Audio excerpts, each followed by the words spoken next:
This is Left Voices for Wednesday, March 26, 2014. I'm Andrea Sears.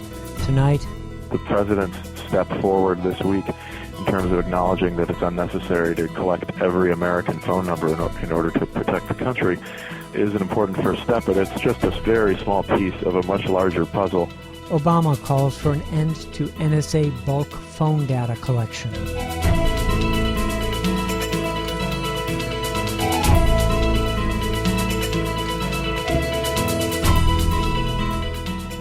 On Tuesday, President Obama endorsed a plan for significant reforms of the National Security Agency's bulk surveillance of Americans' telephone records. Speaking at a news conference in the Netherlands, Obama said the plan, developed by the Justice Department and intelligence officials, would address the privacy concerns of the current bulk surveillance program while maintaining the NSA's ability to fight terrorism. In January, the president instructed officials to come up with a plan before the current authorization for the data collection expires on March 28th, this coming Friday. But this week, Obama also said he will be seeking reauthorization of the current bulk surveillance program for another 90 days.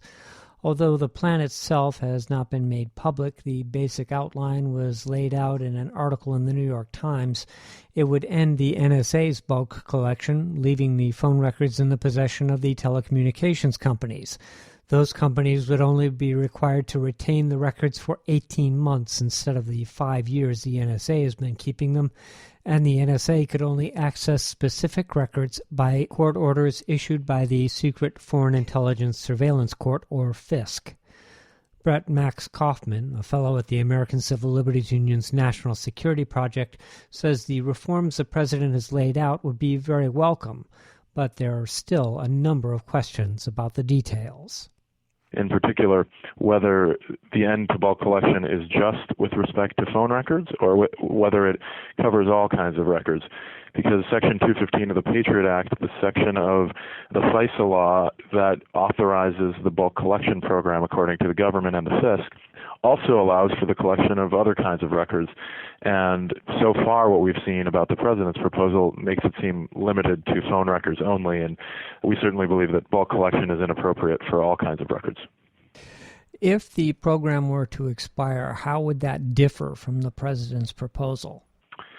Well, what we've been arguing for some time now is that the way Section 215 is supposed to work is that the government goes with information indicating that an individual's records are relevant to a specific ongoing investigation, and it obtains those specific records from the phone company provider, if that is in fact how the government wants to get the phone records in that case. Now, we actually believe that there are indications in the statute that show that Section 215 wasn't meant to cover phone records at all, but at the very minimum, if it is, it should be used to collect individual records, and that is much like what the president's proposal would allow. Now, one thing the president's proposal seems to do is mandate some kind of data format requirement so that the phone companies would have to maintain their records in a certain format that would make it easier for the government to acquire it and incorporate it into its own databases for analysis.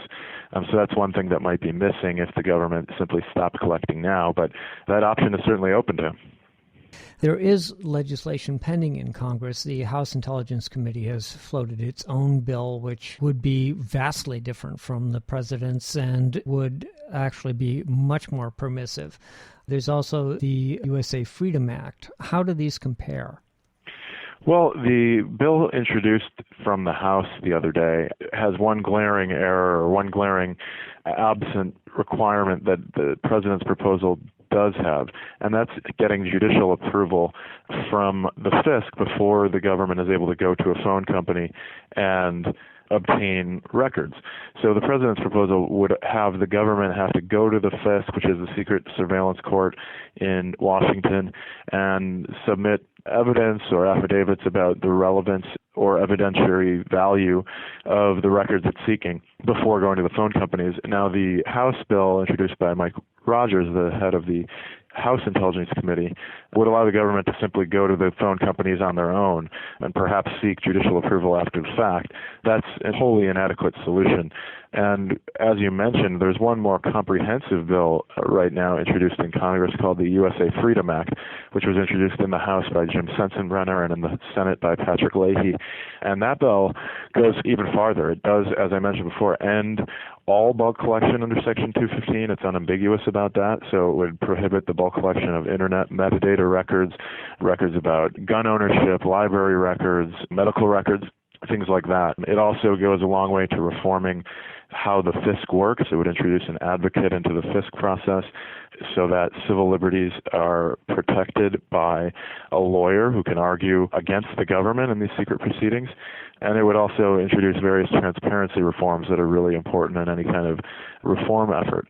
So that certainly goes much farther than the president's proposal, and there are a lot of open questions about how far the president's proposal will go, but we certainly think that if congressmen are looking around for a proposal to support, the USA Freedom Act is the one that goes the farthest.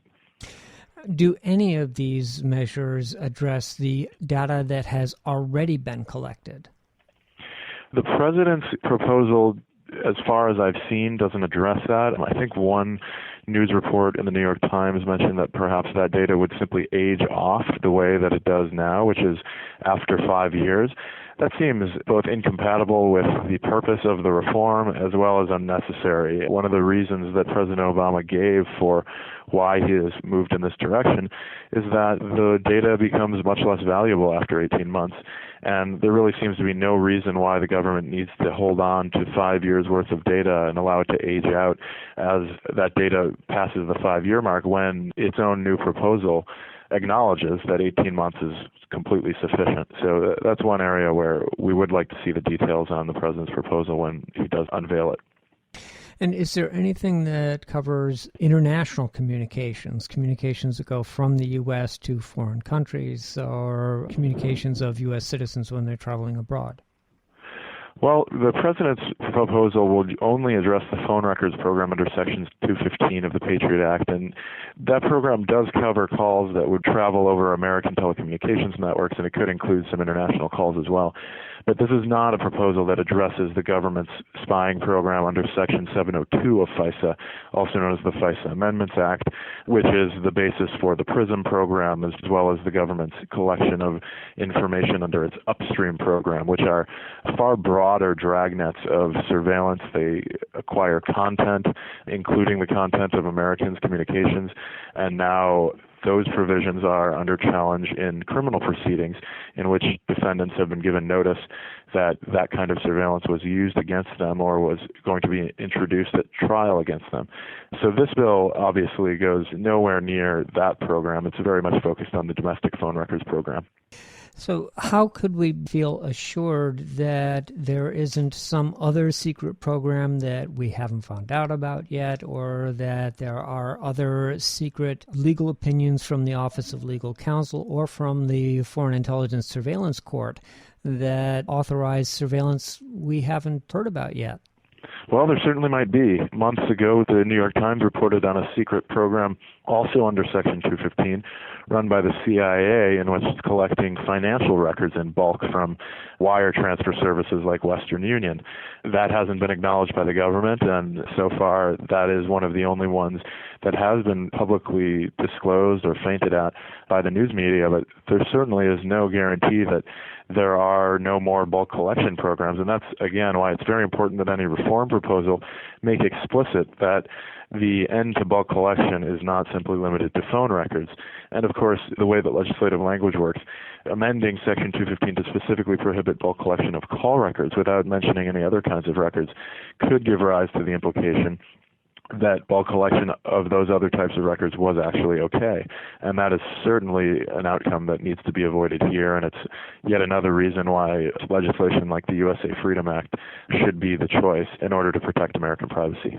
So the president's step forward this week in terms of acknowledging that it's unnecessary to collect every American phone number in order to protect the country is an important first step, but it's just a very small piece of a much larger puzzle that we've learned about since the leaks started coming last June, and it's important that both Congress and the American people keep their eyes on the bigger picture. Brett Max Kaufman is a fellow with the ACLU's National Security Project.